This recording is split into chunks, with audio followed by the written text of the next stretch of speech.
acá. Ahí. ¿Ahí? ¿Ahora? Ahora sí, continúa. Ya, ahora sí. Ahora sí. Ahí está bien. Sí. ¿Sí? Ya, nosotros somos un grupo de 8 personas que somos todos de pastorales antiguas de la iglesia, digamos, todos trabajadores en pastoral y actualmente también.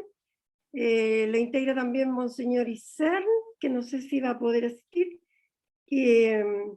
Y nos juntamos una vez cada 15 días para conversar y compartir de la realidad de nuestro país y de nuestra iglesia. Y nos pareció muy importante poder hacer esta reunión para, digamos, interiorizarnos más en el proyecto de la nueva Constitución. Dado todas las polémicas que han habido, y entonces, por eso, y porque nosotros también queríamos entregar un grano de arena donde estamos trabajando, en los lugares en que estamos trabajando en las pastorales, en las distintas pastorales. Eso. Nos juntamos cada 15 días y es eso. ¿Quieres decir algo? No, algo al final, pero por ahora quiero escuchar. Quiero acompañar y escuchar. Perfecto.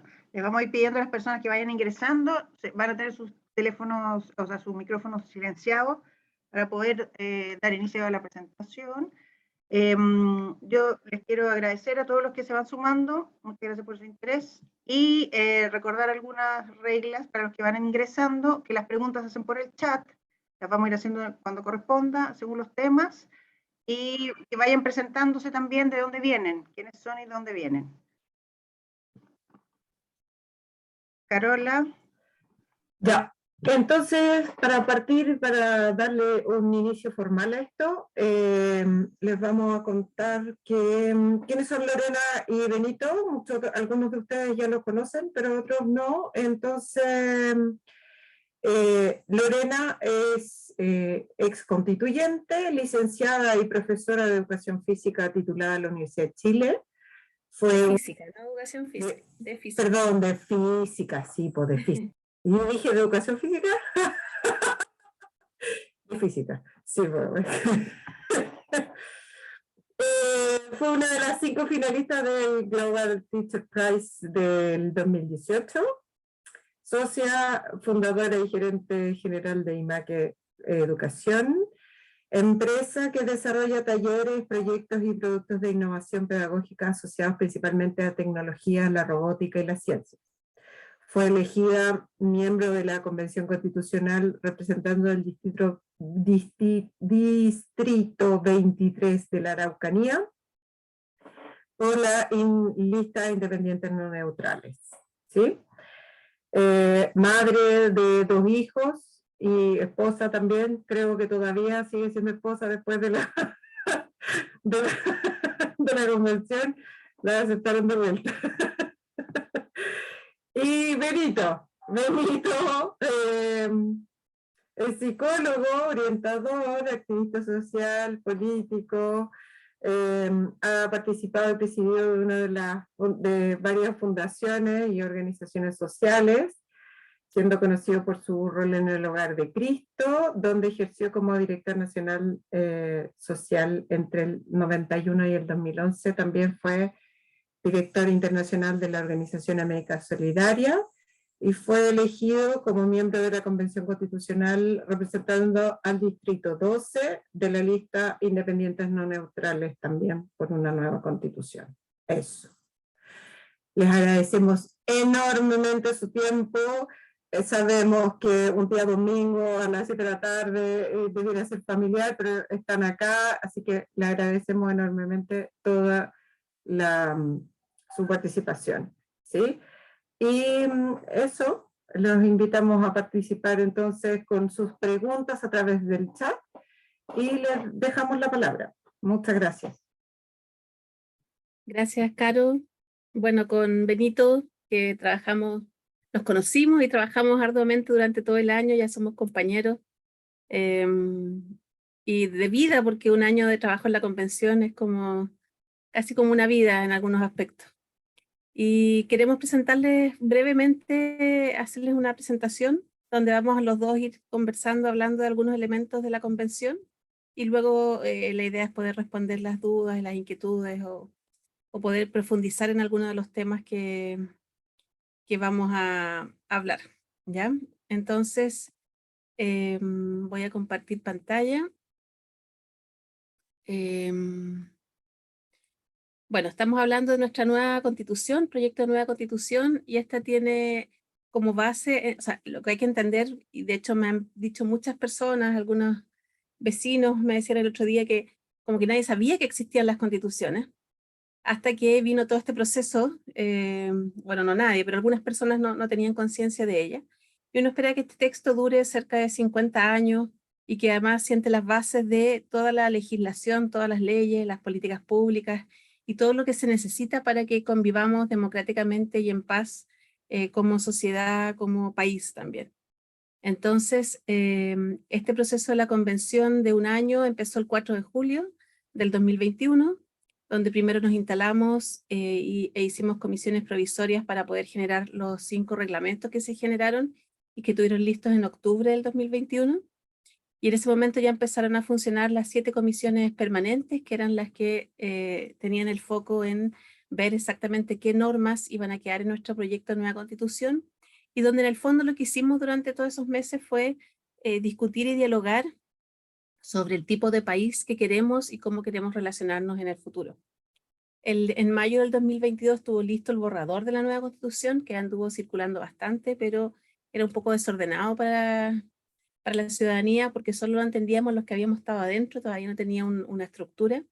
Y esa estructura se hizo en la Comisión de Armonización, que fue una de las 3 comisiones finales, que trabajaron mayo-junio. Una de las comisiones era preámbulo, que generó finalmente ese pequeño párrafo del inicio. La Comisión de Armonización, que ordenó este texto, le dio una estructura, le arregló algunas cosas de forma, y disminuyó, de hecho, de 499 a 387 artículos. Y la Comisión de Normas Transitorias, que vio qué normas se necesitaban para, si es que se aprueba esta nueva constitución, transitar de las leyes como previas con la constitución antigua o del 80 actual a la nueva constitución.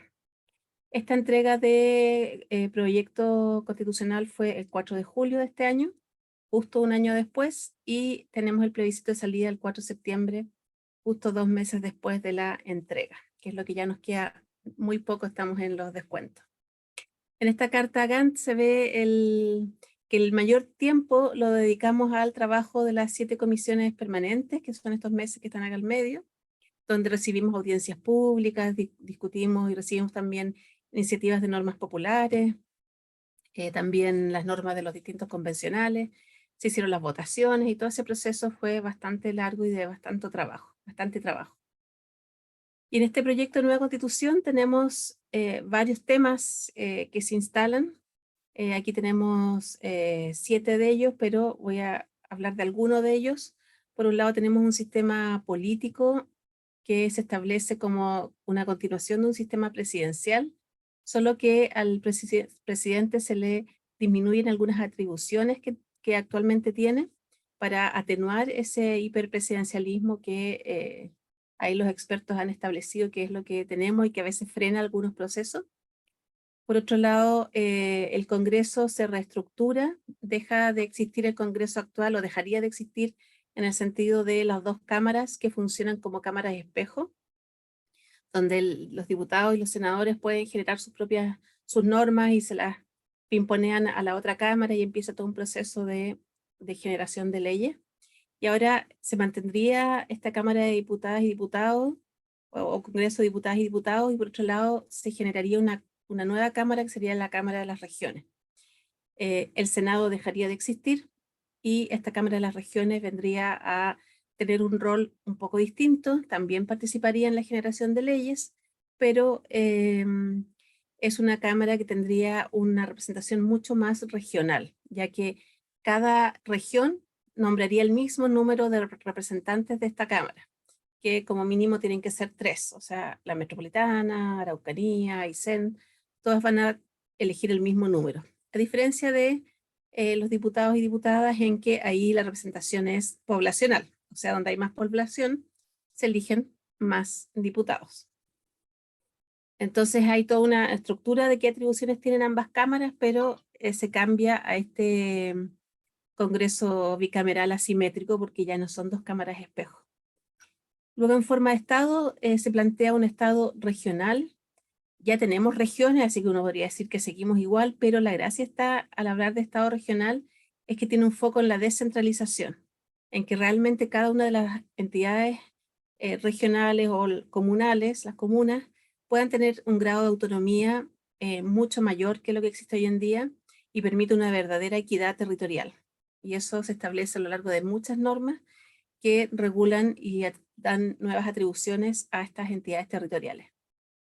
Por otro lado, tenemos un Estado ecológico, en que, como esta es una constitución escrita en esta época, sabemos que estamos en una crisis climática y ecológica, una crisis medioambiental que implica que hay que hacer ciertas acciones para que obviamente podamos tener un buen vivir a mediano y largo plazo. Y una de las cosas que hace este aspecto del medio ambiente, de la naturaleza, es reconocer derechos de la naturaleza y también regular el elemento del agua. Hoy en día el agua en Chile es el único país que tiene el agua, los derechos de agua privatizados, y la idea es que en el fondo hay personas que son dueñas de los derechos de uso de agua, y la idea es traspasarlos a autorizaciones de uso y no a derechos de propiedad que se puedan transar económicamente. Y Benito, sigue con los otros tres, ¿te parece, Benito?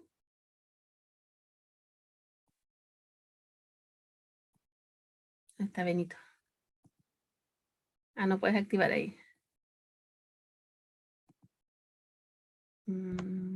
Ahora, Ahí sí, ahí sí, estamos. Dale nomás, Benito. ya. Bueno, después, ¿no es cierto?, trabajamos los derechos fundamentales, lo vamos a explicar un poquito más adelante, algunos de ellos, vamos a elencarlos allí para que ustedes se hagan una idea. Se trabajó en una comisión que fue la más numerosa de las 7 comisiones, a mí me tocó participar en ella, junto a 2 compañeros nuestros, también de nuestro grupo, y allí es donde se ven, ¿no es cierto?, las libertades y los derechos sociales, económicos, culturales, y también los derechos de la naturaleza quedan integrados en los derechos fundamentales. Y en los derechos fundamentales, ¿no es cierto?, lo que hicimos fue un trabajo bien delicado de poner al inicio consideraciones generales que permitían regular el ejercicio de los derechos. Por ejemplo, la progresividad, el que no haya regresión cuando tú ya, ¿no es cierto?, estén garantizados esos derechos, vincularlo también al financiamiento, y bueno, después más adelante ahí les vamos a mostrar algunos de ellos. Allí quedaron el derecho a la educación, a la salud, y queda claro, con una visión distinta, porque justamente en los principios de la Constitución se define una nueva manera de ser Estado, que se asemeja más a lo que veníamos construyendo con la Constitución del 25. Si alguno de ustedes recordará, ¿no es cierto?, los que somos mayores, la Constitución del 25 venía construyendo un Estado social. Y de hecho así se planteaba en la Constitución del 25, así lo hicieron sobre todo los gobiernos radicales cuando fueron cambiando en esa presión tan fuerte que se ejerció del Estado, las leyes sociales, ¿no es cierto? Y eso se cortó abruptamente con la Constitución de los 80, donde ese Estado social desapareció y pasó el Estado a tener un rol más subsidiario a la negativa, no a la positiva. La positiva se acerca mucho al Estado social. Subsidiario a la negativa es que el Estado, ¿no es cierto?, se reduce, ¿ya? Y queda en una posición, ¿no es cierto?, más distante de la sociedad, y le entrega al mercado la responsabilidad de garantizar derechos. Y eso, bueno, sabemos que no corresponde, los derechos los garantiza el Estado, la sociedad, el mercado, ¿no es cierto?, puede respetarlos, promoverlos, pero no garantizarlos. Y eso, bueno, generó, ¿no es cierto?, que la gran mayoría de esos derechos, por supuesto, no pudieron garantizarse, ya porque quedaron en manos del mercado. Y eso provocó los efectos que después tuvimos en la sociedad chilena, que se ampliaron las desigualdades, ¿ya? Y al ampliar desigualdades, bueno, generaste una alta tensión social, ¿ya? Y eso, bueno, los mismos derechos fundamentales, vimos la manera de garantizarlos también, generamos instrumentos para justamente acciones constitucionales y también la Defensoría del Pueblo para poder cautelar, ¿no es cierto?, que efectivamente se cumpla con ello. Después tratamos y tenemos una buena cantidad de normas acerca de los pueblos originarios. Al inicio de la Constitución nos definimos como un Estado social democrático de derecho plurinacional, intercultural, regional y ecológico. Solo trabajaron en la Comisión de Lorena y cada uno, bueno, ustedes verán que cada una de esas características son los pilares que tiene la Constitución. Basta leer el primer artículo para entender lo que viene después de la Constitución, ¿ya? La plurinacionalidad lo que hace es reconocer lo que somos, no inventa nada nuevo. Se reconoce, ¿no es cierto?, que dentro de este país llamado Chile, que es un único Estado, convivimos distintas naciones. Hay muchas personas que nos quieren confundir entre lo que es un país, un Estado y una nación. Estados Unidos, que es federal, es un único país que tiene más de 50 estados y tiene centenares de naciones. ¿Ya? Las naciones indígenas son muchas naciones que son reconocidas. ¿Ya? España, que es regional, es un país, es un Estado, y son distintas naciones que lo dicen en el artículo 2 de la Constitución española. ¿Ya? El artículo 2 dice que se reconocen las naciones y las regiones. ¿Ya? En general, los estados regionales, como el nuestro, son estados unitarios, pero que le entregan mayores autonomías a las regiones, le entregan mayores autonomías a los municipios y se le entregan autonomías también a los pueblos originarios. Basta ver la experiencia de Canadá, de Estados Unidos en relación a esto, de Nueva Zelanda, ¿no es cierto? Y donde hay un reconocimiento de esa autonomía y se trabaja a través por la vía legal. Eso es lo que se hace con los pueblos originarios. No se hace nada más que reconocer lo que ya hace la ley, ¿no es cierto?, indígena en Chile. Este era un compromiso de Patricio Aylwin cuando fue candidato, lo firmó al lado ahí donde vive Lorena, en Imperial, ese compromiso. Me parece que fue el 87 que se firmó ese compromiso imperial, y un compromiso muy breve, que era el reconocimiento constitucional de los pueblos originarios. Y debido a que la Constitución de los 80 tenía tantos amarres y tantos candados, no se logró en el Congreso, fue rechazado. Y lo que hizo Patricio Aylwin y lo que se hizo después, ¿no es cierto?, fue crear la ley indígena, que reconocía la existencia de estos pueblos. Y la plurinacionalidad habla de las costumbres, habla de la lengua, ¿no es cierto?, del territorio, de la tierra y el territorio. Y ahí podremos después consultar. Después tenemos mecanismos de democracia, de una democracia más directa, a través de iniciativas populares de ley, que son presentadas al Congreso de diputadas y diputados, con un 3% de la firma, y están obligados a tratarlo, ¿no es cierto?, a deliberarlo. Pero también tenemos revocatorias, que cuando juntamos un 5% de firmas, ¿no es cierto?, del padrón electoral, podemos obligar a un plebiscito para revocar una ley, y están obligados a llamar a un referéndum. Y también podemos presentar iniciativas constitucionales con un 10%, ¿no es cierto?, de las firmas del padrón electoral. Pero también muchas normas tienen participación ciudadana. Les pongo un solo ejemplo. La norma 28, que habla de las personas con discapacidad, en su último inciso, obliga a la participación en las leyes, políticas y trabajo que se haga con las personas con discapacidad. Y es vinculante. No en todas vinculante. Vinculante es la máxima obligación que puede tener, ¿no es cierto?, un legislador, porque obliga a que aquello que se acuerda con la organización y con las personas es obligatorio. Tú no puedes, no es una consulta, ¿ya? Y eso es lo que ocurre, por ejemplo, en esa norma. Por ejemplo, la norma 197, que ordena el territorio en las regiones y que mandata a generar un orden territorial, donde se colocan los asentamientos, donde se va a colocar, por ejemplo, la industria, a través de las cuencas, ¿no es cierto?, de los ríos preferentemente.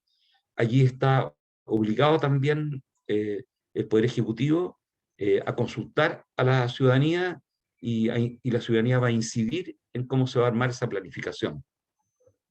Entonces los mecanismos no solo se vinculan a los procesos electorales o a las leyes directamente, sino también a la gestión del Estado. Mecanismos que hoy día no existen, porque el Estado generó órganos consultivos en casi todos los servicios. Yo fui invitado a participar en 3 de esos órganos consultivos hace años atrás. 2 de ellos nunca me llamaron, era una cosa voluntaria, ¿no es cierto? Nos invitaron. En 2 nunca me llamaron, y en el tercero que me llamaron fue el INE, y producto de lo que pasó con el censo de esa época, nunca más nos llamaron. Y de las personas que estábamos, llegamos solo 2 de las personas que habíamos sido convocadas, porque era un órgano meramente consultivo, pero no tenía incidencia ni era vinculante con lo que iba a hacer cada servicio. Eso se cambia, ¿no es cierto? Y también, bueno, pueden ver ustedes en el capítulo 11 para reformas constitucionales, también en algunos casos sobre 5 aspectos de la Constitución.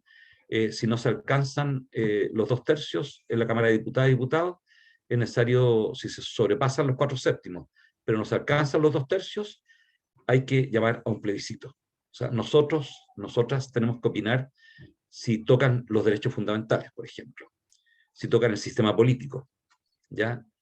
Nos tienen que consultar a nosotras y nosotros. O sea, hay un cambio, ¿no es cierto?, muy fuerte en ello. Y quiero inmediatamente despejar, como acabo de hablar de los pueblos originarios, estamos hablando de mecanismos de democracia, se ha dicho, y hoy día en la Comunidad del Bosque me entregaron un volante muy triste, porque se decía que todas las modificaciones constitucionales tenían que contar con el consentimiento de los pueblos originarios. Si ustedes ven el capítulo 11, en ninguna parte se habla de los pueblos originarios, y el capítulo 11 habla de las reformas constitucionales y habla también del recambio constitucional, ¿ya?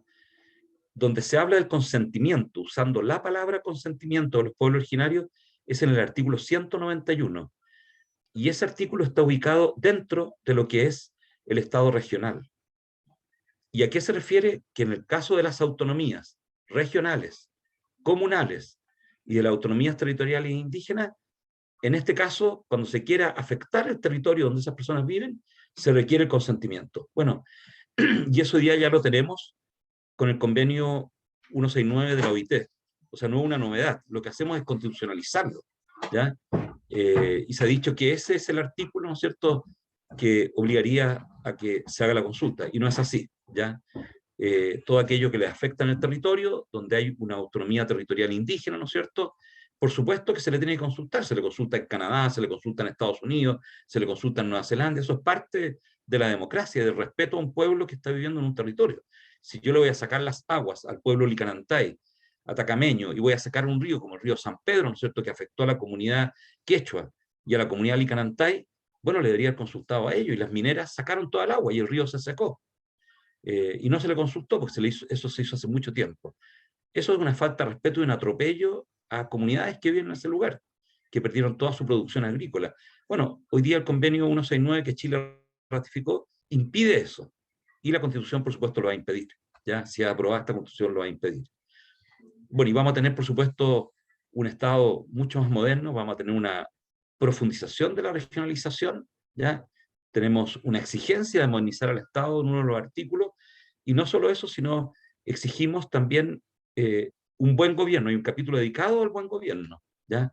Y que las acciones del gobierno tienen que ser transparentes, y va a tener un castigo muy fuerte todo lo que se refiere, ¿no es cierto?, a la corrupción, todo aquello que no está hoy día en el Código Penal. En el Código Penal tenemos terrorismo, ¿no es cierto?, tenemos todas las personas que trafican droga, ¿no es cierto?, pero agregamos nosotros a eso también corrupción y todo lo que afecta el buen ejercicio del gobierno, y aclaramos, ¿no es cierto?, que esas personas no van a poder nuevamente postular a esos cargos, participar del Estado. Eso es. Adelante, Lorena. Bueno, Sí, aquí bueno, está acá ¿cómo quedó? Sí. sí, Dale, esta es Lorena, sí. la estructura del proyecto de nueva constitución, donde están los distintos capítulos. Si se fijan, mencionamos algunos de ellos. Los principios son como un marco general que está en el primer capítulo. Luego los derechos fundamentales que mencionó Benito, derechos de la naturaleza o aspectos, normas vinculadas con la naturaleza y el medio ambiente. Los mecanismos de democracia están en el capítulo 4. Este buen gobierno y función pública describía Benito el capítulo 5, que es un interesante capítulo. El Estado regional en el 6, Poder Legislativo, Ejecutivo, sistemas de justicia en lo siguiente, y los órganos autónomos, y finalmente la forma de reformar la Constitución.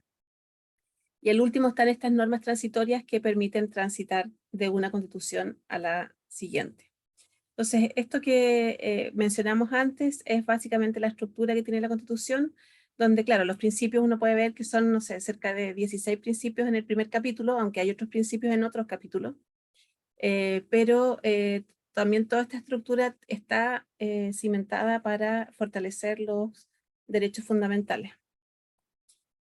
Y Benito mencionó el artículo 1, que lo bonito de este artículo es que es una muestra de como el espíritu que está detrás de toda la Constitución, ¿ya? Porque habla del cambio de paradigma de un Estado más bien subsidiario a un Estado social y democrático de derecho.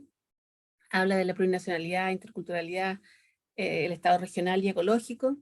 Y también habla de la solidaridad. A mí me gusta mucho la palabra solidaria ahí, porque creo que rompe con lo que nuestra actual Constitución tiene, que es un individualismo muy fuerte, ¿ya? Y ese individualismo se nota en distintas normas, porque, por ejemplo, la norma de educación, que habla de que la educación es para formar al individuo, pero no menciona en ningún momento su rol social, y así con la mayoría de las normas. Y de la democracia, que es inclusiva y paritaria. La paridad llegó para quedarse. Todavía ocurre en nuestro país que hay aspectos de discriminación entre hombres y mujeres, también con diversidad y disidencia. Y en el caso de las esferas de poder o los roles, los roles de poder en nuestra sociedad, también vemos un fuerte vínculo hacia el hombre más que hacia la mujer. Entonces hablamos de que nuestra democracia tiene que ser inclusiva, incluir a todos los grupos y que esté presente la paridad. Se habla de la dignidad, la libertad, la igualdad sustantiva y la relación con la naturaleza. Y finalmente todo lo que tiene que ver con los derechos humanos, donde se mandata al Estado a hacer quien debe cumplir, debe permitir y generar las condiciones para proveer estos derechos, ¿ya? El igual goce de los derechos. Respecto a los otros artículos, solo quise aquí mostrar tres. Por un lado, el artículo 3, que habla de este territorio único e indivisible, ya que a veces circulan menciones de que nos estamos dividiendo, fragmentando, pero muy por el contrario está definido como uno de los principios base. Por otro lado, el que somos todas las personas nacen y permanecen libres, interdependientes, iguales en dignidad y derechos, también la igualdad está acá.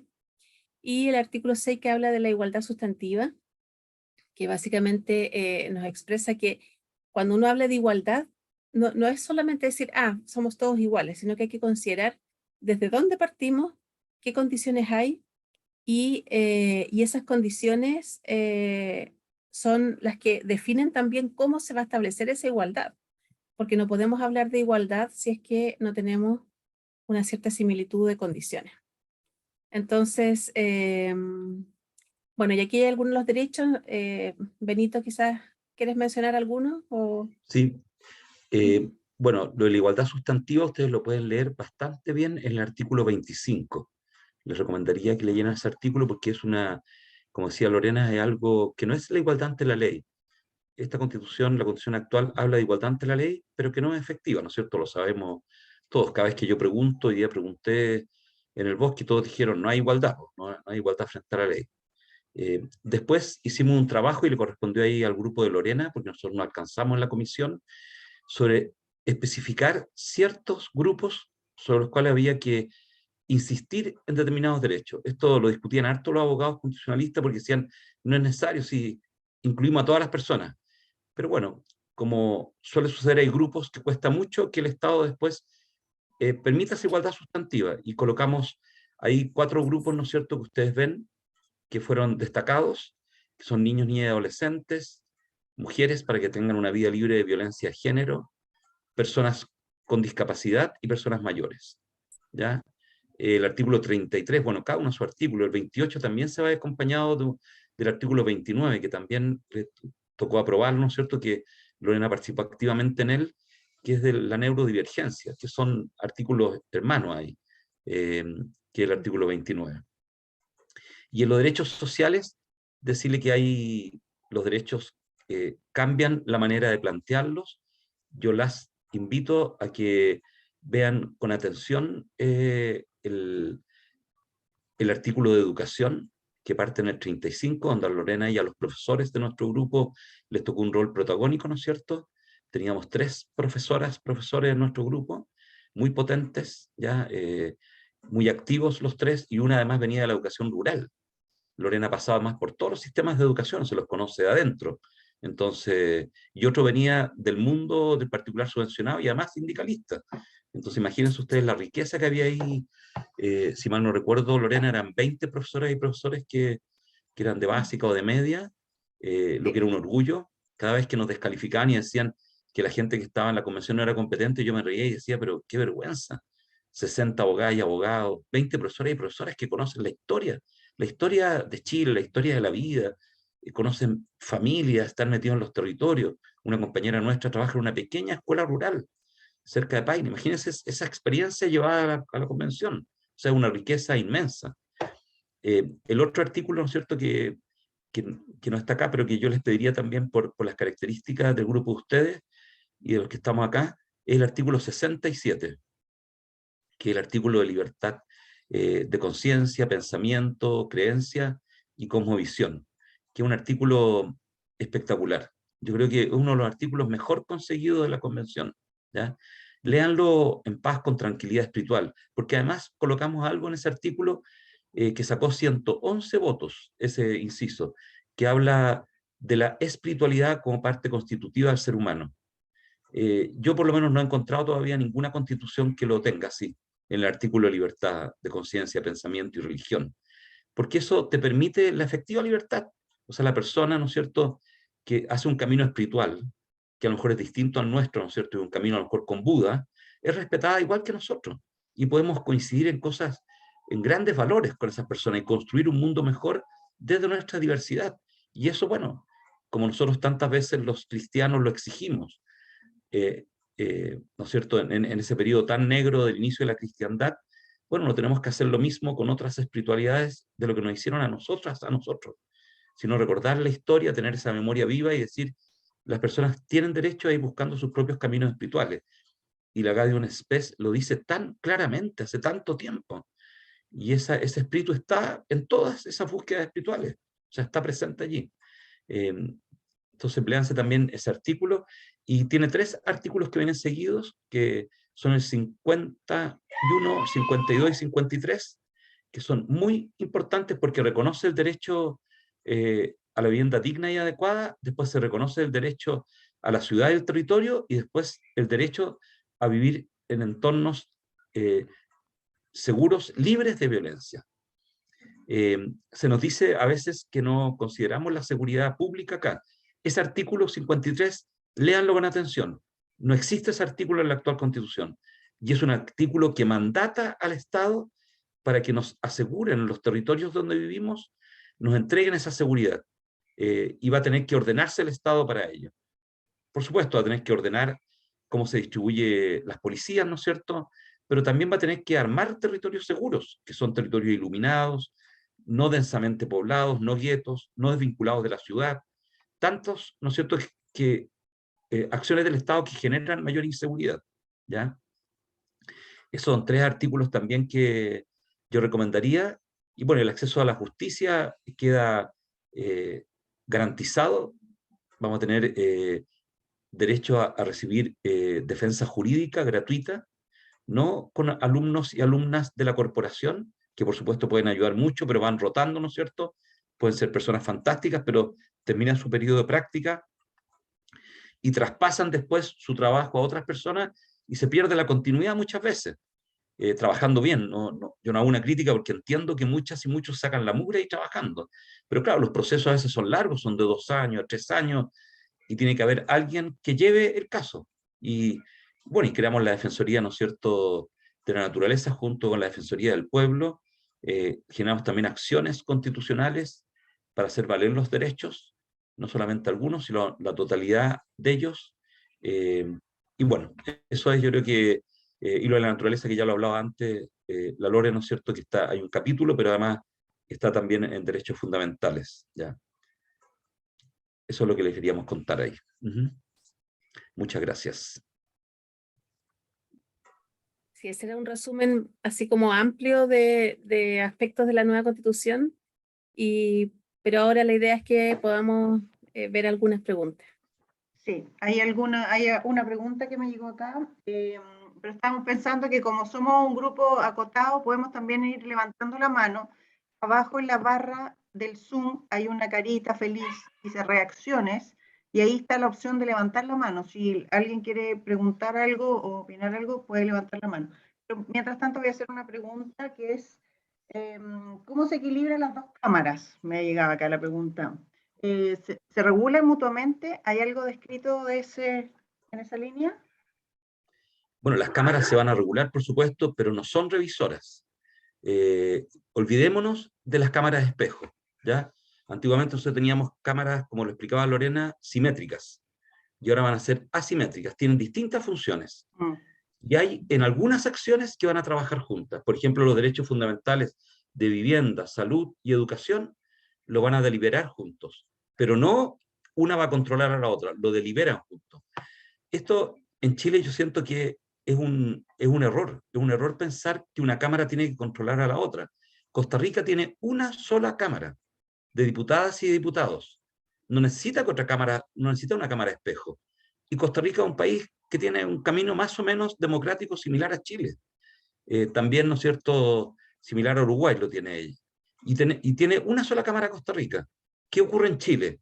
La extensión del territorio nos convencieron, Lorena, no sé, el resto de nuestro grupo, 2 de nuestro equipo participaron ahí, y a mí me costó convencerme porque yo era partidario de una sola cámara, fui más duro, pero me convencí al final, y ahora me convenzo mucho más después del recorrido entre Arica y Puerto Williams, que el territorio extenso de Chile nos diferencia mucho de lo que puede ser Costa Rica, y que necesitamos representantes de cada región para que los derechos fundamentales, para que la distribución de los recursos sea equitativa en todo el territorio. Entonces, la función de la Cámara, ¿no es cierto?, de regiones, es procurar que el desarrollo sea equitativo. No sé, no somos federales, pero esto lo tiene Alemania. Claro, ellos son un Estado federal, pero lo tiene Alemania. Nosotros somos un Estado regional. Pero similar a Alemania, lo que queremos es que todas las regiones se desarrollen igual. No sé si ustedes saben, pero más o menos el 80% de la plata de Chile se queda en Santiago, y la gran mayoría de esa plata se queda en 3 comunas de Santiago, ¿ya? Y el 80% de la plata se genera en regiones, no se genera en Santiago. Y le llega a regiones solo el 20%. Entonces, si ustedes van a Calama, donde estuvimos nosotros, Calama se quedaba con el 5% de lo que producía, nos dijo el alcalde, hasta el año 73. Eso era histórico. Y tú ibas a Calama, me tocó ir 2 veces cuando eras chico, y era una ciudad linda. Estaba el río, los jardines que se habían ido armando, tenía recursos para hacer una ciudad linda. Hoy día tiene 6.000 familias viviendo en campamentos. ¿Se imaginan? O sea, una locura lo que hicieron. Lo mismo Antofagasta. Tiene la mayor cantidad de campamentos de Chile en relación a la cantidad de habitantes, por la extensión de campamentos, siendo que esas 2 comunas reúnen gran parte de la riqueza de Chile, o una parte muy importante de la riqueza de Chile. No significa que se vayan a quedar con la riqueza, pero por lo menos proporcionalmente, la mitad del dinero de Chile debería quedar en regiones. Y ese va a ser el rol de la Cámara de Regiones. La Cámara de Regiones se va a meter en el presupuesto, pero no va a revisar lo que hace la Cámara de Diputados y Diputadas, sino que lo van a hacer en conjunto. Van a tener que deliberarlo para poder ir viendo que el presupuesto sea equilibrado y que progresivamente sea equitativo entre las comunas. En la comuna donde yo me crié, la comuna tiene como presupuesto 1 millón de pesos, un poco más de 1 millón de pesos por habitante, es la comuna de Las Condes. Y en la comuna donde llevamos viviendo 34 años con Lorena y nuestros hijos, tiene 150.000 pesos por habitante. O sea, imagínense la desigualdad. O sea, yo encuentro que es una locura lo que pasa. O sea, tú tienes una comuna que ya las personas, con mi familia de origen y todo, tienen suficientes recursos para vivir muy bien, y además tienen en el caso de Vitacura o los Barnechea, tienen hasta casi 10 veces más recursos por habitante para gastar en la comuna. O sea, es todo al revés, porque tú deberías tener mayor cantidad de recursos en las comunas que tienen menos oportunidades o que tienen mayores dificultades, o por lo menos ten la misma cantidad de recursos. Bueno, eso también quedó en las normas. Va a haber un trabajo que va a tender hacia esa equidad.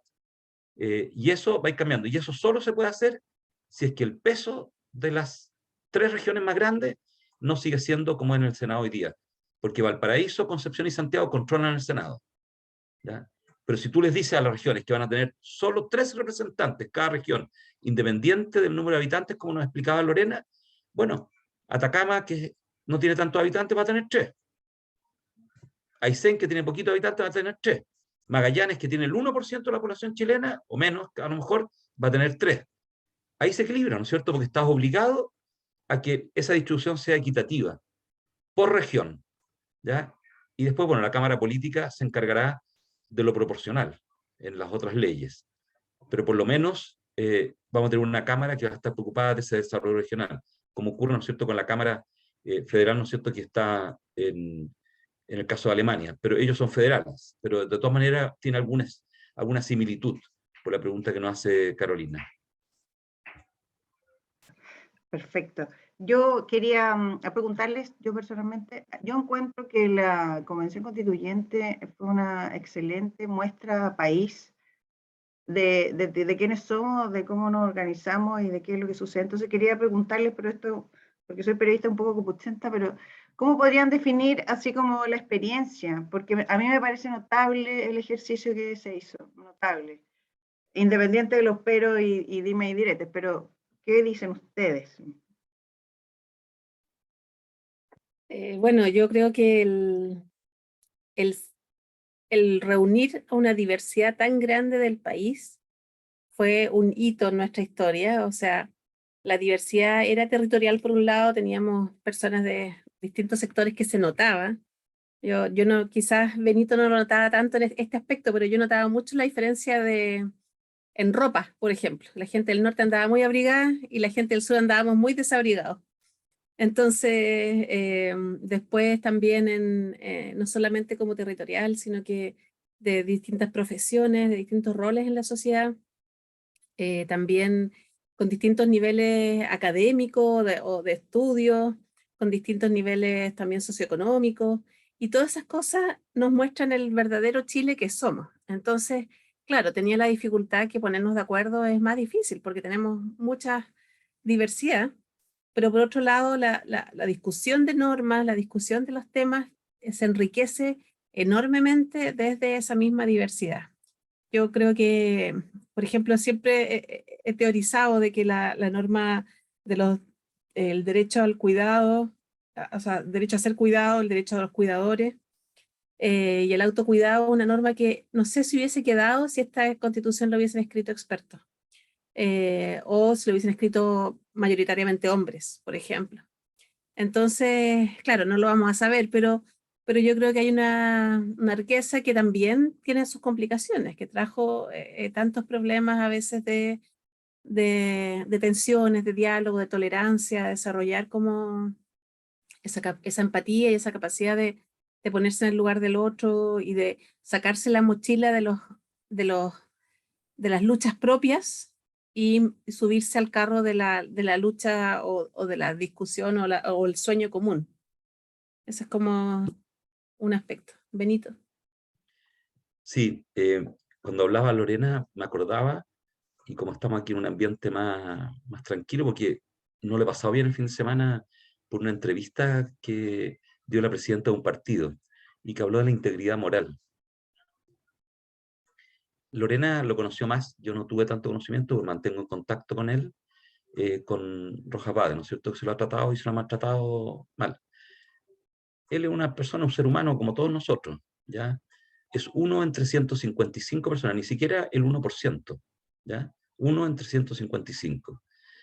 Y se ha festinado, ¿no es cierto?, de su integridad moral, como si él no tuviese integridad moral, y bueno, y puede tener un problema psicológico. No sé si eso es para evaluarlo, ¿no es cierto?, con integridad moral, pero descalificar al resto de las personas que están allí, particularmente a los independientes, a partir, ¿no es cierto?, de la experiencia de una persona, yo lo encuentro una osadía moral muy fuerte, ¿ya? La diversidad de personas que somos. Piensen ustedes, con Lorena no nos conocíamos, nunca habíamos estado juntos. Estaba Patricia Pólitzer, ¿no es cierto? O nosotros adoptamos a Mauricio Daza, con el cual acabo de estar en Magallanes, que tiene otra estructura de personalidad, que no era de nuestro grupo original. O Jorge Abarca, que es un académico de la Universidad Católica del Norte, que es un zoólogo. O Gedmund Martínez, que era la lista del pueblo y es un católico mapuche más conservador. Y que nos reíamos, porque ¿qué hacía en la lista del pueblo él? Que está ahí al ladito de la Lore, ¿ya? Y lo adoptamos en el grupo nuestro, pero el grupo nuestro ni siquiera nos conocíamos, o sea, ni siquiera habíamos tenido vínculo. Yo no soy quien para evaluar la integridad moral de quienes somos parte del grupo, pero los que somos parte del grupo sí postulamos para buscar un mejor Chile, y sí postulamos para que honestamente actuáramos para construir un mejor Chile. Y eso nos llevó los problemas que puede decir Lorena, pero llegamos a acuerdo. Piensen ustedes que yo he revisado, no he encontrado todavía que una convención constitutiva de Asamblea Constitucional en un año haya sacado una constitución. A lo mejor lo ha hecho, no tengo la manera, pero he buscado en internet y no he podido encontrarlo, ¿ya? No controlada por los partidos políticos, porque por supuesto, en Colombia la controlaban los partidos políticos, en Bolivia la controlaban los partidos políticos, aquí no la controlaban los partidos políticos, y eso a lo mejor le puede generar molestia a los partidos políticos, pero esa fue nuestra decisión ciudadana. Nosotros decidimos que estuviesen los partidos políticos, pero que también estuviesen listas de independientes. Y en muchas ocasiones, y Lorena lo recuerda porque fue vicepresidenta adjunta de la convención en el primer periodo, las y los independientes logramos llegar a acuerdos mejores y superiores a los de los partidos políticos. Los equipos de independientes, por lo menos los nuestros, que estaban en el sistema político, fueron los que más labraron acuerdos y trabajaron los acuerdos en el sistema político. Y donde más había tensión era entre los miembros de partidos políticos, integrantes de partidos políticos. ¿Ya? Entonces, no quiero con esto decir que unos son más buenos que los otros, no quiero entrar en eso. Digo, la riqueza de las y los independientes que llegaron a la convención es muy notable. Lorena le tocó comandar una comisión muy compleja en el último tiempo, y lo hizo con una persona que seguramente no pensaba todo como nosotros, con una colega de ella, y sacaron adelante la comisión cuando tenían que deliberar derechos fundamentales que eran de nuestra comisión, que ellos ya habían terminado el trabajo y los recibieron porque nosotros no alcanzábamos a terminar. Y en medio de una alta tensión en su comisión, ellas dos lograron coordinar. Y uno podría haber tomado la fotografía de Loreto y la fotografía de Lorena y haber dicho, oye, esto, pero son muy distintas las dos, pero había un bien superior, ¿no es cierto? Entonces, y eso no se había logrado con personas que venían de partidos políticos, ¿se fijan? Lo lograron ellas. Entonces yo quiero también decir que tanto personas de partidos políticos como personas que veníamos del mundo independiente colaboramos arduamente en lograr acuerdos. Destinamos muchísimas horas para lograr acuerdos de buena voluntad. Sufrimos, lo pasamos mal, a veces tuvimos discusiones muy fuertes también dentro de nuestros grupos, pero siempre supimos resolverlas respetándonos. Y a veces quedaba alguna herida y después la sanábamos en el momento siguiente por alguna votación, que hayamos quedado heridos algunos, ¿no es cierto?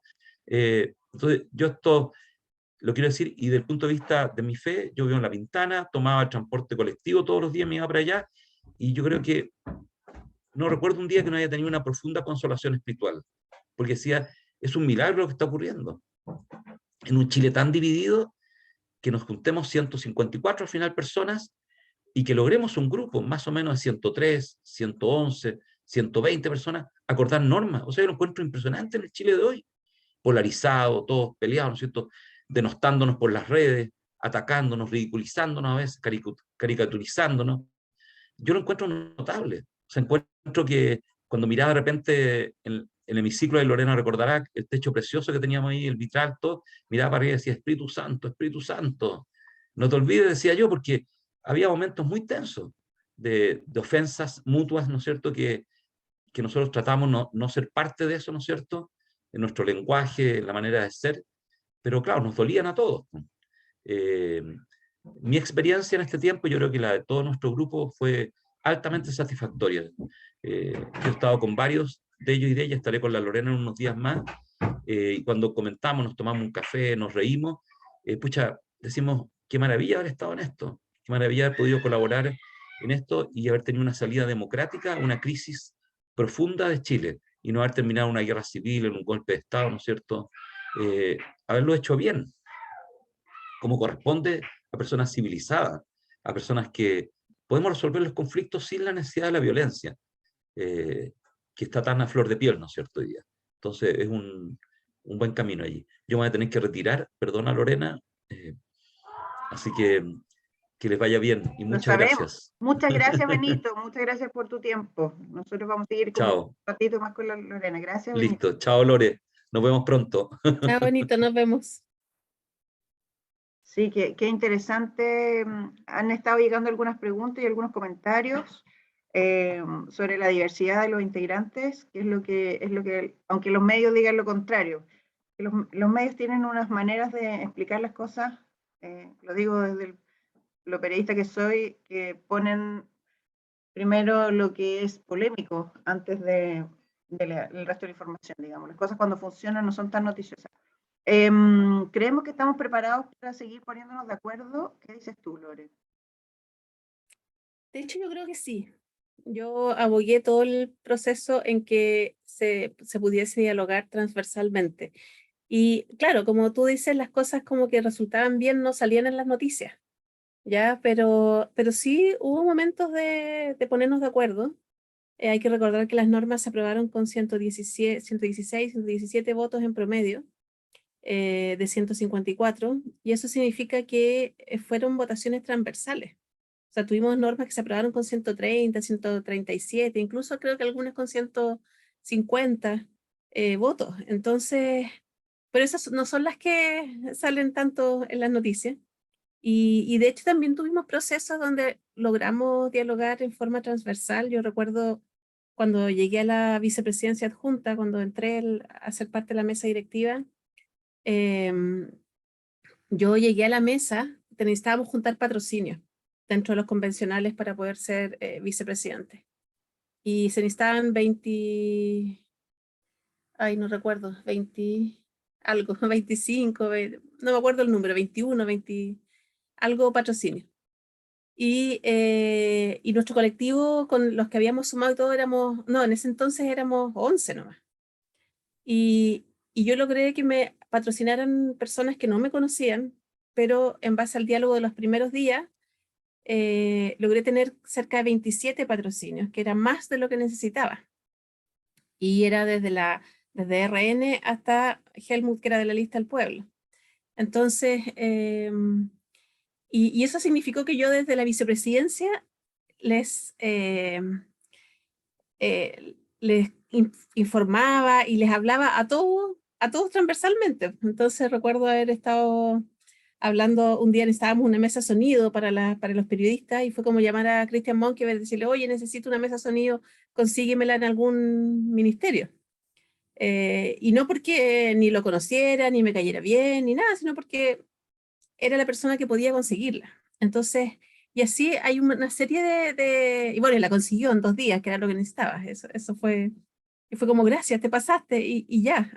No de un negociado político, oye, tú me consigues esto, yo te doy esto otro. No, porque estábamos trabajando para la convención y para Chile. Y hay una serie de otros eventos y cosas donde pudimos compartir, y yo creo que el diálogo sí se puede generar. Si son estos momentos, especialmente como de campañas, donde se trata de polarizar al país, y yo creo que lo que nosotros, cada uno de nosotros como ciudadanos comunes y silvestres, tenemos que tratar de justamente hacer lo contrario. De hecho, hoy estaba coordinando con unas personas que son de acá de la Araucanía, como más bien de la derecha de la Araucanía, diciendo, oye, hagamos un conversatorio de diálogo, ¿ya? No porque quiera convencerlo ni nada, sino que para que dialoguemos previo a esto. Y eso para la gente es muy raro, ¿ah? Es muy raro pensar en eso, pero estoy segura que se puede. Yo estoy 100% segura de que podemos seguir dialogando transversalmente, y es algo en lo cual tenemos que todos trabajar. Sí, yo también creo, te apoyo en eso. Hay una pregunta, ¿cómo se van a garantizar los derechos fundamentales en lo práctico? Por ejemplo, el derecho a la vivienda digna. Bueno, el tema de la garantía y de que empiecen a ser efectivos estos derechos fundamentales, obviamente que es una discusión más de fondo, pero yo lo veo desde distintos aspectos. Por un lado, está este tema del capítulo de buen gobierno. Yo creo que si le estamos dando más, como estamos haciendo más grueso al Estado, con más poder o con más deberes, también tenemos que exigirle al Estado y construir entre todos un Estado que sea más eficiente, ya que sea más efectivo, que maneje mejor los recursos, porque todos sabemos de que por ahí hay fugas de recursos en base a corrupción, en base a un montón de cosas, y eso ahí se explicita en ese capítulo la modernización del Estado, donde incluso está el principio de sostenibilidad fiscal, o sea, en el fondo lo que dice es que el Estado tiene que ser también responsable. No podemos quebrar al Estado, ¿ya? Entonces hay que ir progresivamente avanzando en esta garantía de los derechos. Ahora, en respecto también a garantías más específicas en lo concreto, por ejemplo, en el caso de la vivienda, en la norma de vivienda, que es el artículo 51, creo que es, dice que una de las cosas que se tiene que hacer es un catastro de todos los suelos fiscales, porque hoy en día uno de los problemas de la vivienda es tener terreno. Entonces el Estado gasta mucho en comprar terrenos, pero resulta que hay terrenos en algunas partes, pero los terrenos fiscales, pero están en manos de o las Fuerzas Armadas o, no sé, universidades públicas o distintas instituciones comunas y distintas instituciones estatales, pero que están disgregadas y separadas. Y obviamente que nadie va a decir, oye, aquí tengo un terreno para que hagan casa. En general los órganos del Estado se quedan ahí violita con sus terrenos. Entonces se va a hacer un catastro de suelo de manera de armar un banco de suelo y que sea más sencillo el tema de proveer estos suelos para las viviendas sociales que se necesitan. Entonces, eso es un tema como de eficiencia también, de efectividad. O sea, hay terrenos, veamos cuáles hay, porque hoy día lo que es el MINBU no tiene acceso a los terrenos fiscales disponibles, no está la información. Entonces se van a poder hacer traspasos de esos terrenos. Y así si uno empieza a ver cómo, yo por lo menos me he dado cuenta a lo largo de mi carrera y mi profesión de que la gestión, de una buena gestión, claramente es mucho más eficiente en el manejo de recursos, ¿ya? Y eso tiene que ir de la mano con la implementación de estos derechos sociales. Probablemente también va a haber un poco de redistribución de la riqueza. No hay que olvidar que el 1% de la población chilena tiene el 30% de la riqueza del país, ¿ya? Entonces es uno de los países que tiene más desequilibrio en ese aspecto. Entonces, en cierta medida va a haber que, pero esto no está en la Constitución, pero uno prevé que buscando una mayor solidaridad, un Estado más social, probablemente a mediano o largo plazo van a haber más impuestos o algún aspecto para redistribuir mejor la riqueza.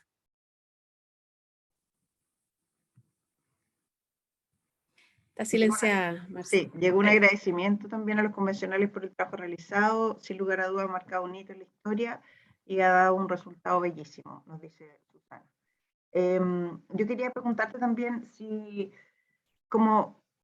¿cuál dirías tú que son como los 3 grandes puntos que tiene esta Constitución? Digo 3 para poder priorizar, resumir, que tú dices que serían como la diferencia que nos pueda quizás transportar a otro momento o país. Bueno, es que aquí yo lo he discutido harto estas últimas semanas en que he estado con distintas personas discutiendo la nueva Constitución, dialogando. Yo creo que el apostar por aprobar esta nueva Constitución significa hacer un cambio paradigmático del tipo de Chile que queremos.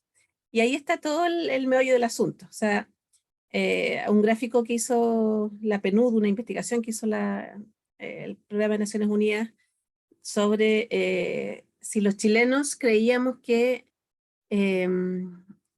por ejemplo, el acceder a mejor salud o a mejor educación era razonable si es que uno tenía más dinero.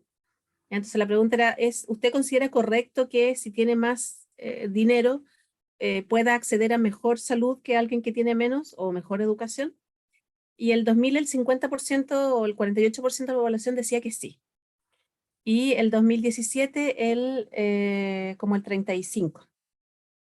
Entonces la pregunta, esa es una pregunta de fondo, y es una pregunta también de un ámbito de cuestionarse nuestra vida en sociedad, nuestros, no sé si valores sea la palabra, porque uno puede considerar que sea correcto una u otra cosa, pero implica cuestionarnos cómo vivimos y cómo vivimos en relación al otro también, comparativamente con el otro. Entonces, yo creo que ese cambio paradigmático de un Estado social, de un Estado más preocupado, más empático y más solidario, es uno de los elementos fuertes que rompe con el Estado subsidiario. Y hay otros temas transversales que son muy importantes, como la naturaleza, yo me sorprendí mucho ayer que anteayer, que una persona me dijera que tuviésemos el foco en la naturaleza no era lo más importante en la educación, por ejemplo, que no era un tema importante en la educación. Yo decía, por supuesto, o sea, estamos subvencionando nuestra vida futura. Bueno, y la paridad, el reconocimiento de grupos históricamente excluidos también es un tema importante. Y bueno, los pueblos originarios, primera vez que se reconocerían institucionalmente. Y así varios elementos y para qué decir todos los derechos fundamentales que se establecen, que son para mi gusto como pisos mínimos en este tiempo para vivir, como para buscar un buen vivir también como sociedad. Perfecto. Lorena, tengo otras dos preguntas. ¿Qué de cierto hay que con esta nueva constitución se puedan beneficiar los caudillismos? Y otra que se refiere al cómo se equilibra el derecho a la propiedad, el derecho a la vivienda y el que sea un país ecológico. Dice, vivo en Chiloé y me preocupa el tema de las parcelaciones, cómo se fragmentan los ecosistemas. Sin embargo, una persona con un gran predio tiene derecho a subdividir o vender para crear viviendas, por ejemplo, nos dice Pía. Bueno, hay hartas cosas ahí. Respecto al derecho a propiedad, que está en el artículo 78, ese artículo es súper claro en el sentido de que todo lo que dice es que todo lo que es de uno y nadie se lo puede quitar. ¿Ya? Es como lo que uno esperaría que dijera una constitución. ¿Ya? Obviamente que no está detallado el qué es propio, porque tendríamos que hacer un catálogo de infinitas cosas, o sea, que el celular, que la silla, que el auto, que la casa, que el cuaderno, que no sé, todo lo que podría ser de uno. Entonces no está listado. Cuando se habla del derecho a la vivienda y que ha aparecido mucha polémica con respecto a la casa propia, a la vivienda propia, bueno, si uno tiene una vivienda propia va a seguir siendo propia por el artículo 78. Ya, eso es digamos, un hecho directo. Obviamente que siempre ha existido y va a seguir existiendo la posibilidad de expropiar, porque eso es parte de las necesidades que se pueden tener como sociedad, buscando un buen vivir, el ampliar, ensanchar una calle, poner una estación de metro o lo que sea, pero eso va a estar regulado y como siempre lo ha estado, con el pago previo, con el pago justo, así es que ahí no debiese de haber mayor problema. Respecto a la vivienda, ¿por qué no dice explícitamente que en el fondo el derecho a una vivienda propia? Porque hoy en día tenemos, en respecto a la vivienda, tenemos tres formas, tres subsidios que funcionan, que están siendo aplicados y que son muy importantes. Uno es el acceso a una vivienda propia, otro es un subsidio de arriendo y el otro son los subsidios para construcción, que puede ser para construir la vivienda o para ampliar la vivienda. Entonces, no podemos retroceder en aspecto, porque uno dice a veces, bueno, pero ¿por qué arriendo? Porque a veces las condiciones están para que una familia que vive muy hacinada pueda, por ejemplo, mientras espera una vivienda propia, mientras está juntando el dinero quizás para una casa con subsidio, pasar por una etapa transitoria de un arriendo, o bien personas que están en una situación transitoria. Entonces, por eso fue importante no dejar explícito el tipo de vivienda, porque no queremos cerrar a los distintos mecanismos, como es el de la construcción también. Pero eso no quita que las políticas de vivienda que están en nuestro país, que siempre han estado vinculadas a tener la vivienda propia, sigan por ese camino, ¿ya? Entonces, respecto al país ecológico, bueno, en el caso de la vivienda es muy importante tener la consideración ecológica en la construcción. Ya, por ejemplo, acá ya a nivel de ley, acá en la Araucanía, por el tema de la contaminación que existe en el aire, las viviendas sociales todas tienen la exigencia de tener una aislación grande para poder usar sistemas de calefacción que sean más eficientes, que no se vaya el calor por las paredes o por las ventanas. Entonces, hay aspectos ecológicos en el tema, en todos los temas que uno trabaje. Y respecto a los territorios y, por ejemplo, las parcelaciones, justamente el agregar el concepto ecológico permite que se pueda tener una visión mucho más amplia y no solamente, por ejemplo, económica o urbana, sino que también se considere el impacto a nivel de la naturaleza en las definiciones de ciertas políticas que se establezcan a nivel local, ¿ya? Eso respecto, creo que a esa pregunta que era bien amplia, y respecto a los caudillismos, en realidad no sé bien en qué sentido, en qué sentido se pueden beneficiar los caudillismos. No he escuchado mucho esa idea. No sé si Carola creo que lo preguntó, si podrá ampliar más la pregunta para ver por dónde. Lo que pasa es que existe yo he escuchado varias personas que están criticando la nueva constitución, digamos, la propuesta, en que no existe un sistema o algo que genere como un control de poder, ¿sí? Entonces, en el fondo, el que esté en el gobierno va a poder hacer y deshacer con con lo que tenga, digamos, ¿ya? Entonces la idea es como, ¿por qué o cómo pudiera regularse eso? Esa es la pregunta en realidad. Como, ¿existe? ¿No existe? Ya. Bueno, el tema del regular el poder y los equilibrios de poder es un tema profundo en todas las constituciones y en realidad es la discusión de fondo de la política, ¿ya? Siempre va a estar presente. Entonces, si estamos en un cambio constitucional, eso va a estar siempre en cuestionamiento, porque obviamente uno no quiere que se incline la balanza para cualquier lado, si ni siquiera uno dice a qué lado, sino que se incline para alguno. Entonces, esa también fue la discusión dentro de la Comisión de Sistema Político. Y como decía Benito hace un rato, por ejemplo, hoy en día el presidente tiene cierto poder, pero ese poder está siendo siempre equilibrado con respecto al Congreso. O sea, el Congreso como que les pone el contrapeso al presidente. Y eso va a seguir siendo con esta propuesta constitucional.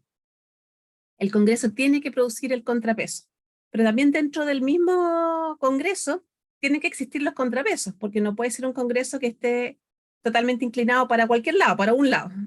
Entonces, en la búsqueda de la existencia de estas dos cámaras, también se pensó en eso, en que la Cámara Territorial descentraliza el poder respecto al poder que hoy está además muy centralizado con lo que es la región metropolitana. De hecho, voy a mencionar algo que es políticamente incorrecto, pero si uno piensa, por ejemplo, en Apruebo Dignidad, en Frente Amplio es un partido que es mucho más central, o sea, es muy presente en el centro de nuestro país. Estamos hablando de la región metropolitana o Valparaíso. Pero hacia las regiones tiene muy poca presencia o mucha menor presencia. Entonces, se producen diferencias de poder en este momento entre el centro y las regiones respecto al gobierno actual, ¿ya? Si pensamos en una Cámara de las Regiones futura, esa Cámara de las Regiones va a poder equilibrar también un poco esos poderes. Le estamos dando poderes a distintos actores a lo largo de Chile. Y las entidades territoriales, que son las comunas y las regiones autónomas, también permiten equilibrar el poder y distribuirlo de otra manera. Obviamente que yo no voy a poder decir, porque tampoco soy politóloga ni política experta, cómo va a ser exactamente el equilibrio de los poderes, pero sí hubo una atención especial a ese tema respecto al Estado regional y respecto al sistema político, en especial para que no existiera ese desequilibrio. Yo personalmente no lo veo. ¿Cómo quedó las atribuciones de las cámaras del Congreso y del presidente? Creo que permiten un buen ejercicio del poder, y hay, en el peor de los casos, si se producen desequilibrio, lo más probable es que venga una reforma constitucional que permita ajustar, porque esa es la gracia de las reformas, ajustar lo que se va implementando en el camino. Sí, perfecto. Hay otra que pregunta, dice, estoy convencido que un Estado más eficiente y una buena gestión nos pueden ayudar a materializar los derechos fundamentales. Sin embargo, estos procesos pueden tomar muchos años. ¿Cómo administrar las altas expectativas que la nueva Constitución puede generar en la ciudadanía? Nos dice Miguel. Bueno, eso es simplemente informándonos, conociendo más, y además hay que recordar que los mecanismos de democracia directa que se implementan son justamente para que la ciudadanía también sea cada vez más parte de los procesos políticos, sociales que vivimos en el país. O sea, me mencionaba anteayer una mujer, una pobladora, que para ella era normal salir a la calle a exigir los derechos mediante marchando y gritando y haciendo eso. Pero, por ejemplo, ahora podría iniciar una iniciativa de norma, una iniciativa de ley, y en vez de estar 10.000 personas marchando, pueden estar 10.000 personas firmando una iniciativa de ley. Y eso nos empieza a cambiar la forma de hacer la política y hacer nuestra participación en la sociedad, no solamente a través de nuestros representantes, que quizás muchas veces no nos representan.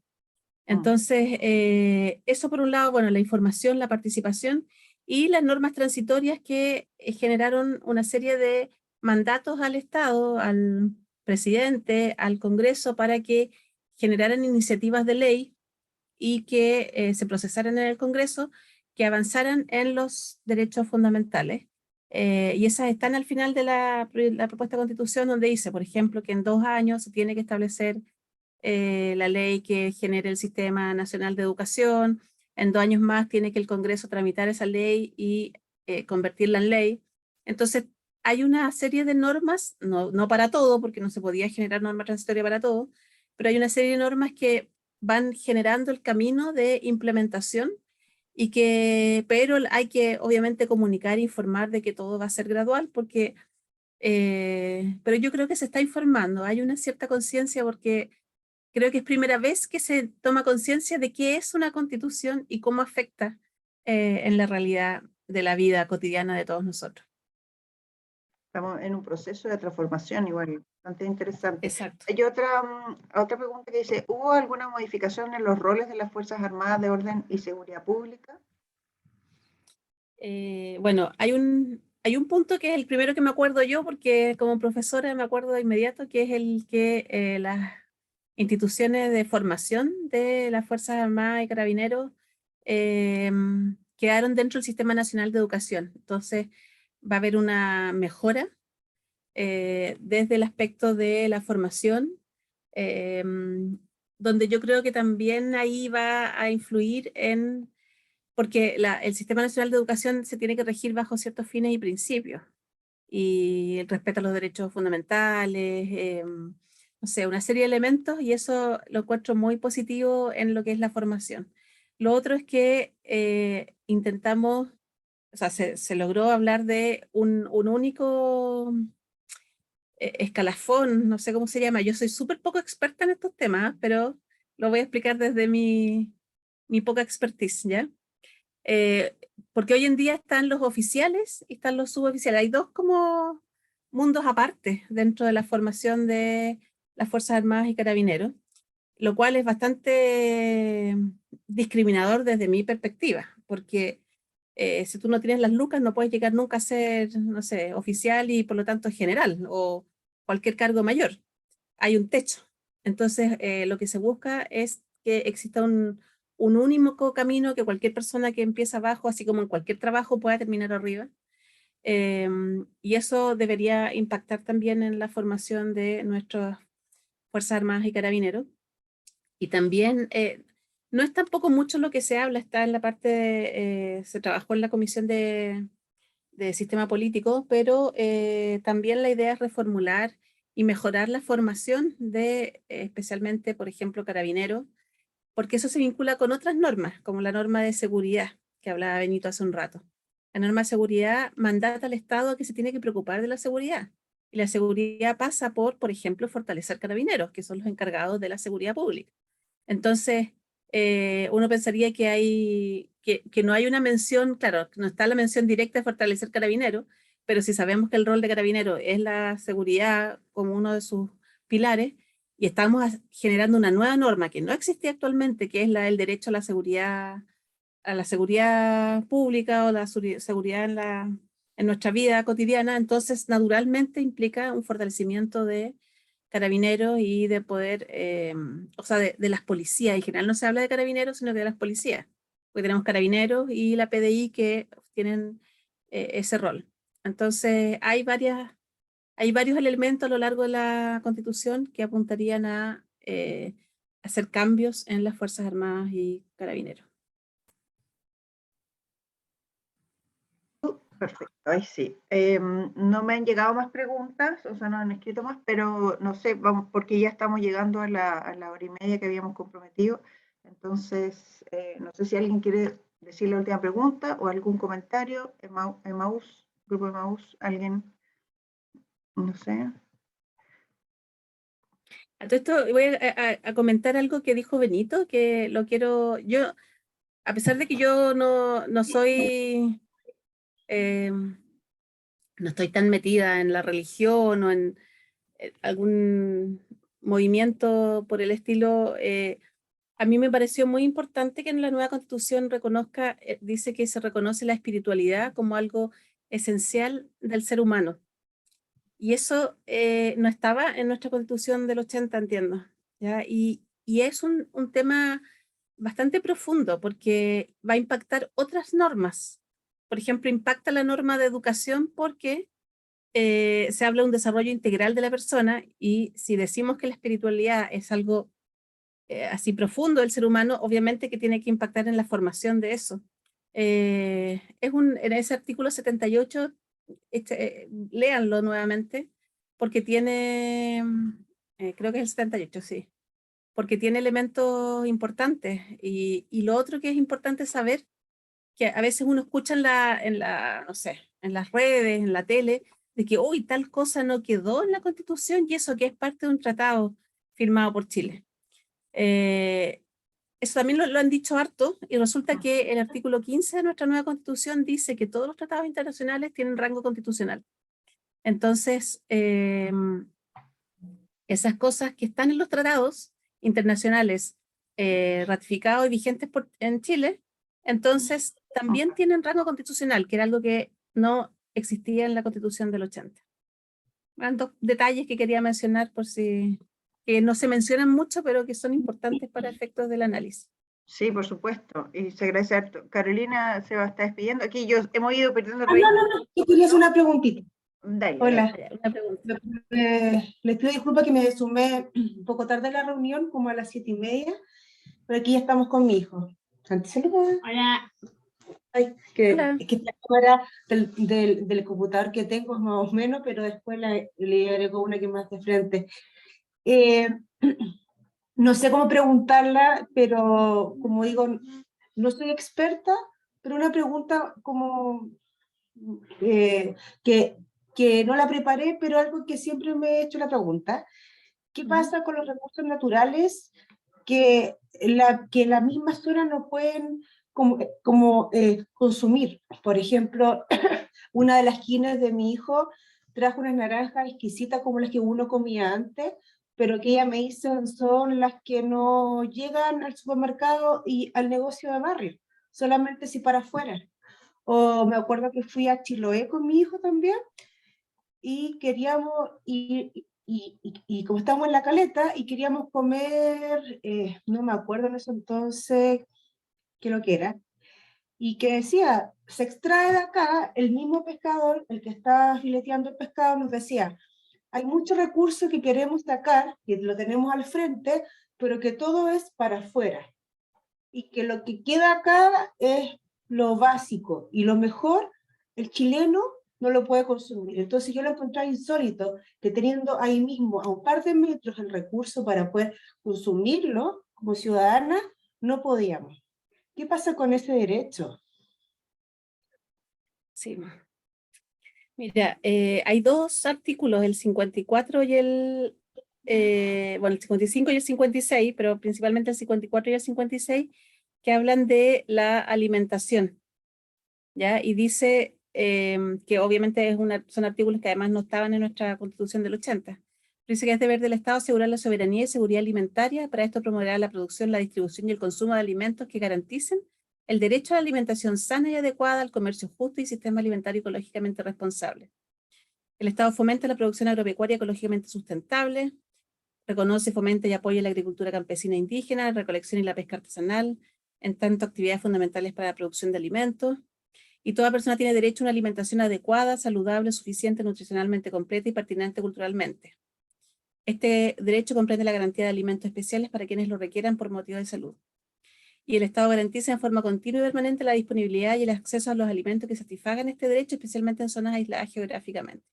O sea, no es directo a lo que tú preguntas, en el sentido de que la calidad más alta esté entregada a nosotros, pero por lo menos es algo que no estaba reconocido actualmente en la Constitución del 80 y que nos permite también, mediante demandas ciudadanas o mediante la legislación, que podamos acceder a esa alimentación adecuada y de mejor calidad en el fondo, que sabemos que se está yendo hacia afuera.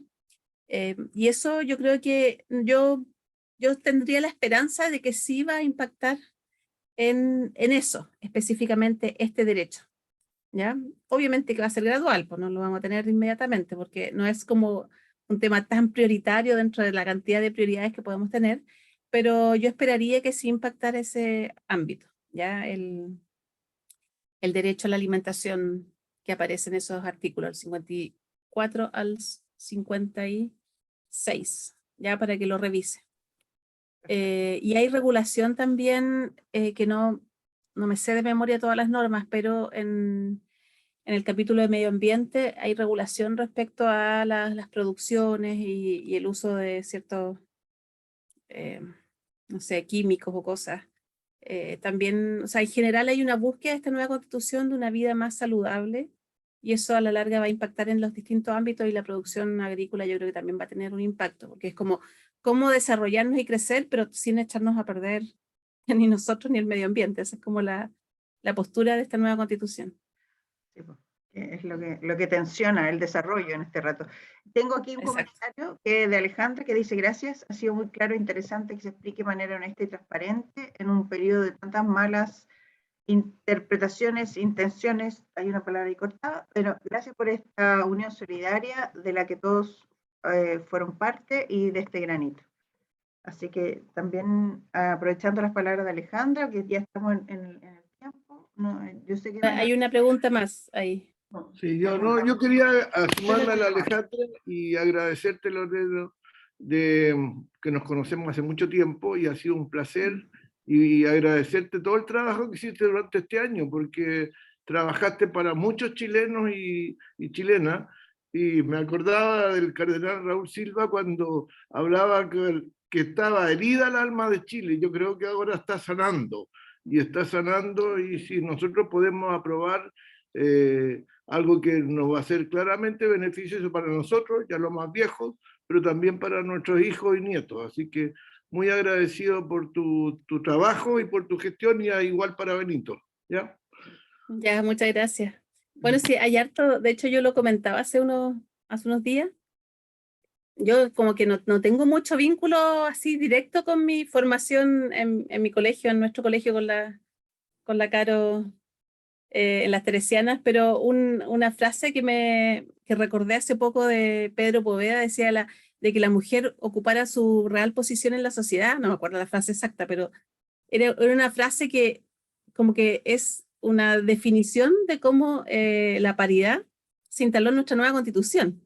Entonces es súper curioso que una frase de hace más de 100 años esté haciéndose carne recién hoy en nuestro país, en este proyecto de nueva constitución, que es posicionar a la mujer en su rol, un rol activo dentro de la sociedad. Entonces, yo creo que hay muchas cosas que han esperado mucho tiempo, ¿ah? y que también asustan a algunos. Yo jamás habría estado en esta convención si no hubiese existido el concepto de paridad que a algún iluminado se le ocurrió cuando estaban discutiendo la reforma constitucional. No habría estado, porque no se me habría pasado por la mente, ¿ya? Pero la falta de mujeres en las listas de independientes hizo que me llamaran, oye, ¿por qué no eres parte? ¿Ya? Son cosas tan sencillas como eso. Y es bonito ver que se empiezan a concretar lentamente estas pequeñas cosas y que buscan que ese sueño de mejor sociedad se vaya plasmando. Así es que yo feliz de haber trabajado este año y feliz también de poder contestarles y comentarles sobre esta experiencia y sobre las dudas respecto al texto constitucional. Sí, muchas gracias por tu tiempo, muchas gracias a todos los participantes por su tiempo, también disposición y ganas de escuchar. Quedan días para que la gente se siga informando, porque, bueno, recordar que el voto es obligatorio, muy importante ir a votar, se coordinen, se organicen, y muchas gracias por la disposición. Yo creo que así se construye otro Chile, conversando, Eso. entendiendo, preguntando. Así que muchas gracias y buenas noches, que tengan lindo domingo. Gracias. Chao, chao. Chao.